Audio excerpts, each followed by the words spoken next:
It's like the most impressive team I've ever seen. It was Kelly Slater, Mr. Pipeline himself. Like, what does he have to prove? He doesn't have to win any more world titles. Doesn't have to win an event. You know, he's the GOAT. He will always be the GOAT. I think the worst case scenario is that Kelly sort of has 3 or 4 really bad results in a row, and that's the last memory we have of Kelly Slater. There are athletes who dominate their sport for a season. There are legends who leave a lasting impact. But there's only one who has ruled his realm for 3 decades, redefining not just a sport, but the very limits of human potential. That man is Kelly Slater, the king of surfing. The man who has claimed 11 world titles and continues to push the boundaries of what it means to be the best. Kelly Slater was born on February 11th, 1972, in Cocoa Beach, Florida. At the age of 6, Kelly picked up a surfboard and something clicked. His older brother Sean introduced him to the sport, but Kelly took it to another level. By 12, he was already a national champion. Kelly's rise through the ranks of amateur surfing was meteoric. His raw talent and ability to adapt to any condition were unrivaled. By the time he was a teenager, the world of professional surfing was starting to take notice. Kelly didn't grow up in a wealthy household. His father, Steve, was a bait and tackle shop owner, while his mother, Judy, was a firefighter EMT. She also worked as a bartender and a cleaner. Kelly's upbringing was modest, grounded in the working-class ethos of Cocoa Beach. His father's shop was located near the water, allowing young Kelly and his 2 brothers, Sean and Stephen, endless access to the ocean. His parents divorced when he was still young, and this event had a profound impact on him. The split made Kelly more introspective and independent. He found solace in surfing, often retreating to the water when life at home became too difficult. Surfing wasn't just a sport for Kelly, it was a form of escape, a way to channel his emotions and find peace. Through his familial challenges, Kelly developed a resilience that would define his career. He learned to handle pressure from an early age, and this mental toughness would later serve him well in the highly competitive world of professional surfing. And as my leg got locked back straight, the board flipped in against the toes, and it just broke the top of my foot. In 1992, at just 20 years old, Kelly Slater entered the ASP World Tour. It didn't take long for him to make an impression. By the end of the season, Kelly had claimed his first world title, becoming the youngest ever world champion. But what made Kelly different was not just his age or his talent, it was his mind. He approached surfing with an almost scientific precision, analyzing wave patterns, experimenting with new board designs, and bringing a level of physical fitness to the sport that was unprecedented at the time. From 1992 to 1998, Kelly was virtually untouchable, winning 6 world titles in just 7 years. He was dominating the sport like no one before him, pushing his competitors to their limits. After dominating the surfing world in the 90s, Kelly Slater shocked the surf community by stepping away from full-time competition. Many wondered if the king had lost his drive or if his best years were behind him, but a new generation of surfers, led by Andy Irons, Joel Parkinson, and Mick Fanning, was rising, and Kelly felt the fire reignite. Andy Irons, in particular, became the face of this new era of surfing. With a raw, aggressive style, Irons quickly established himself as Kelly's fiercest rival. Their head-to-head battles on the ASP World Tour were the stuff of legend, filled with drama, tension, and mutual respect. The rivalry between Kelly and Andy wasn't just about surfing, it was a clash of personalities and styles, with Kelly's calm, calculated approach often pitted against Andy's passionate, fiery determination. The early 2000s saw Andy Irons win 3 consecutive world titles, from 2002 to 2004, marking the first time anyone had truly dethroned Kelly Slater. The rivalry between the two was electric, with each pushing the other to new heights. For Kelly, this period was a turning point. He no longer dominated with ease. He had to evolve. In 2003, the rivalry reached its peak at the Billabong Pipeline Masters. In a heat for the ages, Kelly and Andy went wave for wave, trading barrels and pushing the limits of what was possible on one of the world's most dangerous waves. Andy came out on top, securing both the Pipe Masters title and the World Championship. but the mutual respect between the two surfers had grown.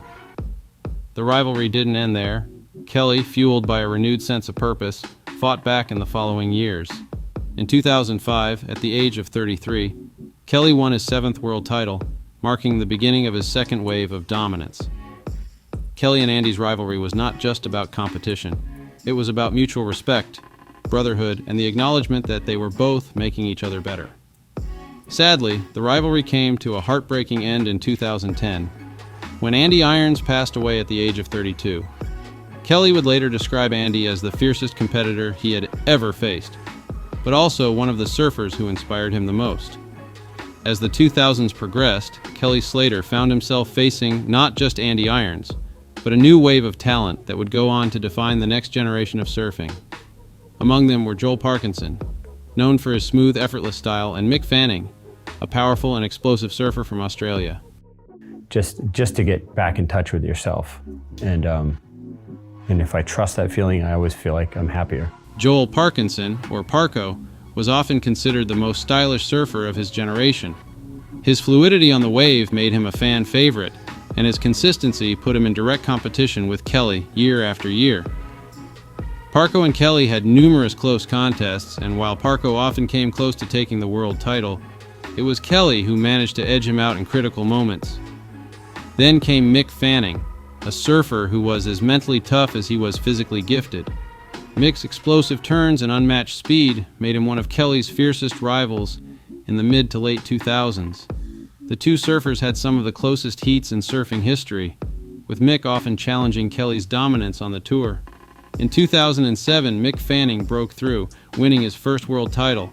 It was a defining moment, not just for Mick, but for the sport. Kelly, now in his mid-30s, was facing a generation of surfers who were younger, stronger, and faster. But even then, Kelly proved that he wasn't done yet. In 2008, Kelly won his 9th world title at 36 years old against a field of surfers more than a decade younger. His ability to remain at the top of the sport for so long was unprecedented. Kelly Slater's remarkable career was far from over. In 2010, at 38 years old, Kelly did what few thought possible. He claimed his 10th world title. It was an unprecedented achievement in the world of competitive sports, let alone surfing.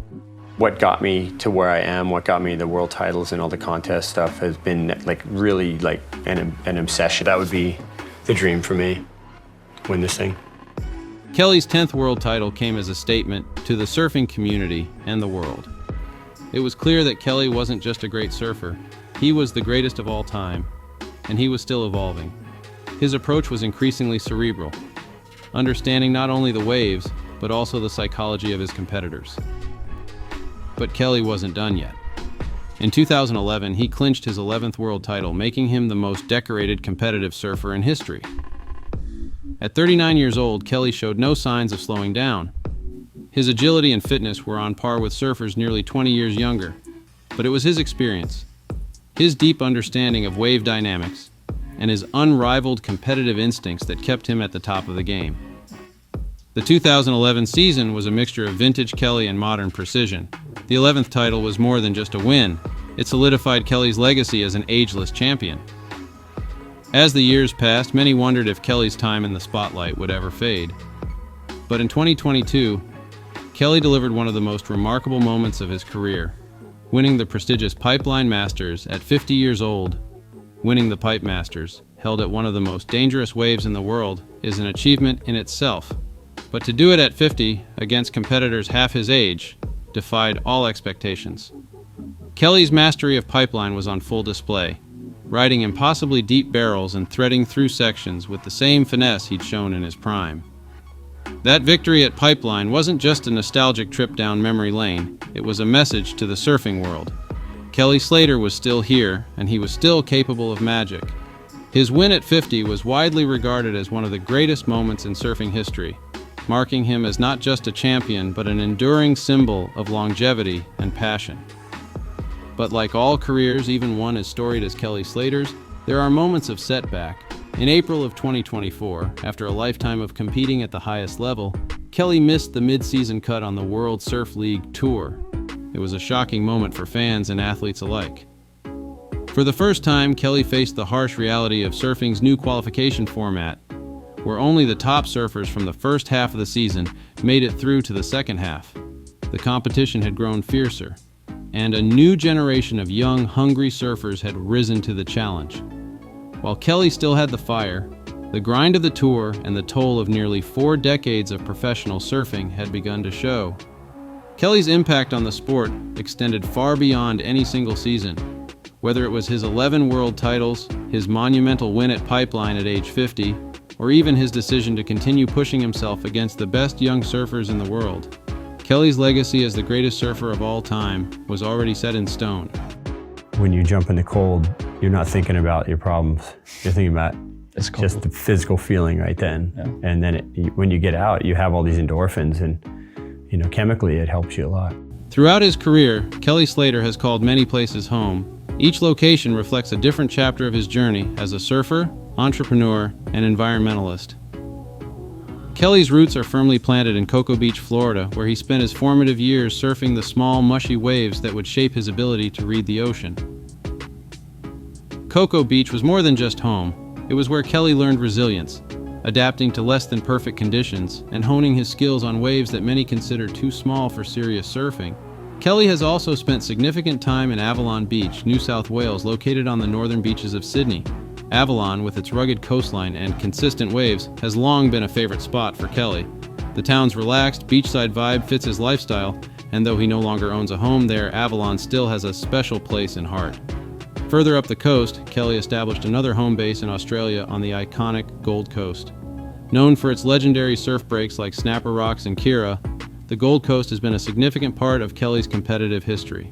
Kelly has a deep connection to the country that has given him so many competitive memories. But it's Hawaii that holds the deepest connection for Kelly. Over the years, Kelly has spent much of his time on the north shore of Oahu, near the legendary Banzai Pipeline. His eco-friendly home there is a testament to his commitment to sustainability, built with locally sourced materials and designed to have minimal environmental impact. Hawaii, with its perfect waves and rich surf history, has become a second home for Kelly, a place where he feels a deep connection to the ocean and the culture. Kelly Slater's influence on the world doesn't end with his surfing achievements. Beyond the ocean, he has used his platform to launch successful business ventures and advocate for environmental causes, becoming a trailblazer in the realms of sustainable fashion, surf innovation, and ocean conservation. In 2015, Kelly co-founded Outer Known, a clothing brand built on the principles of sustainability. Slater's goal with Outer Known was to create stylish, functional clothing while minimizing environmental impact, a mission that challenged the norms of the fast fashion industry. Every step of the design and production process was made with sustainability in mind, from the use of organic cotton to the commitment to fair labor practices in factories around the world. Outer Known became a leader in sustainable fashion, pushing boundaries with innovations such as Econol fabric, made from recycled fishing nets and ocean plastics. Slater's influence in this space has inspired other brands to consider their environmental impact, making Outer Known a symbol of what's possible in the fight against climate change. In the same year, Slater revolutionized the surfing world with the debut of his next ambitious project, the Kelly Slater Wave Company. The wave pool, located at Surf Ranch in California, represented a breakthrough in surf technology. For the first time, surfers could ride flawless waves in a controlled inland environment. The wave pool wasn't just an engineering marvel, it was a game changer for training, competitions, and even the future of the sport. The wave pool has since hosted world-class events, such as the Surf Ranch Pro, and is viewed as a pioneering step in the evolution of competitive surfing. But Kelly's vision extends beyond innovation in sport. He's also committed to preserving the oceans for future generations. Throughout his career, Kelly has been a dedicated environmental activist. His passion for ocean conservation led him to partner with organizations like the Surfrider Foundation and Oceana, where he's raised awareness about issues such as plastic pollution, overfishing, and climate change. Kelly has been an outspoken advocate for sustainable practices, encouraging the surfing community and beyond to take action in protecting the environment. Kelly's activism goes hand in hand with his business ventures. Both Outer Known and the Kelly Slater Wave Company reflect his commitment to sustainability and innovation, proving that success can coexist with a sense of responsibility toward the environment. Kelly Slater is more than just a surfer. He's a businessman, an innovator, and an environmentalist. his impact on the world reaches far beyond the ocean, leaving a lasting legacy of sustainability, responsibility, and respect for the planet. After everything we've explored about Kelly Slater's incredible career, his impact on the sport, and his environmental advocacy, here's something for you to think about. Will anyone in the future be able to surpass his 11 world titles? And what do you think Kelly's next big move will be? Will he continue innovating in surfing, or surprise us in another way? If you enjoyed this deep dive into the life and career of the greatest surfer of all time, make sure to hit the like button and subscribe to our channel for more videos like this. Stay tuned for more action sports stories, and as always, thanks for watching.